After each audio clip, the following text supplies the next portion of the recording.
Avant de commencer la vidéo, je voulais vous prévenir qu'un Twitter a été mis en place pour la chaîne. Et c'est un Twitter plutôt intéressant qu'on a créé puisque sur ce Twitter, vous aurez certes des informations concernant les prochaines vidéos à base de petites devinettes pour laisser un petit élément de surprise, mais également des informations quotidiennes sur l'actualité du cinéma, sur les futurs films en préparation. Le Twitter s'affiche à l'écran et le lien est disponible dans la description, donc n'hésitez pas à nous suivre, ça nous ferait vraiment plaisir. Sur ce, bonne vidéo.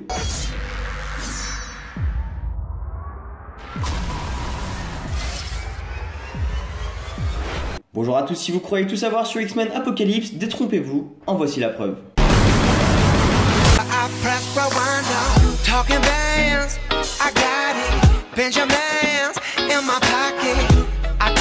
Et bien pour commencer, sachez qu'à l'origine, le film X-Men 3 devait s'appeler Age of Apocalypse, un titre similaire à la bande dessinée d'ailleurs. Mais c'est pour se démarquer des titres des deux gros blockbusters qui sont Avengers Age of Ultron et Transformers Age of Extinction, qu'il a été changé en X-Men Apocalypse, sans le Age of du coup.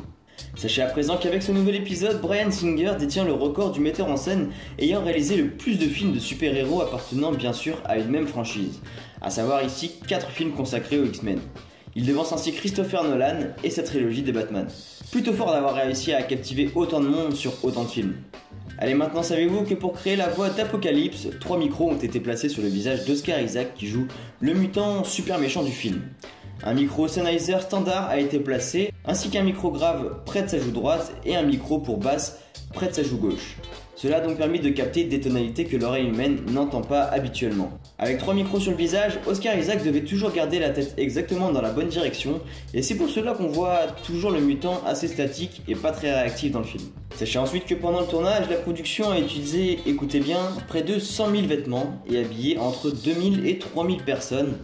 La chef costumière a écumé les boutiques de location de costumes de tous les États-Unis et de Montréal, ainsi que les friperies d'Amérique du Nord pour trouver les milliers de costumes des années 80 que portent les acteurs dans le film. Un sacré boulot, on peut le dire. Sachez à présent que la transformation d'Oscar Isaac en Apocalypse prenait initialement, écoutez bien, 3h30. Et oui, rien que ça.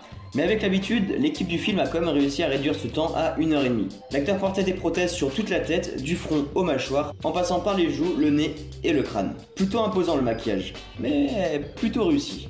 Et pour finir, eh bien sachez qu'un égyptologue, oui, vous avez bien entendu, un égyptologue a aidé l'équipe en charge de la conception du temple égyptien dans ses recherches. Tous les hiéroglyphes ont été dessinés à la main, ils ont ensuite été tracés dans le polystyrène par une machine de précision à commande numérique afin de donner un élément de référence au sculpteur. L'équipe a donc passé plusieurs mois à sculpter et à plâtrer ces panneaux de mousse avant que les peintres ne prennent le relais. L'équipe avait donc bien prévu de commencer à travailler très en amont le tournage. Un résultat quand même plutôt impressionnant. Et voilà, les 6 anecdotes sur X-Men Apocalypse, c'est maintenant terminé. En espérant que vous aurez appris des choses sur ce X-Men, n'hésitez pas à vous abonner à la chaîne, à laisser un petit pouce bleu si vous avez aimé la vidéo.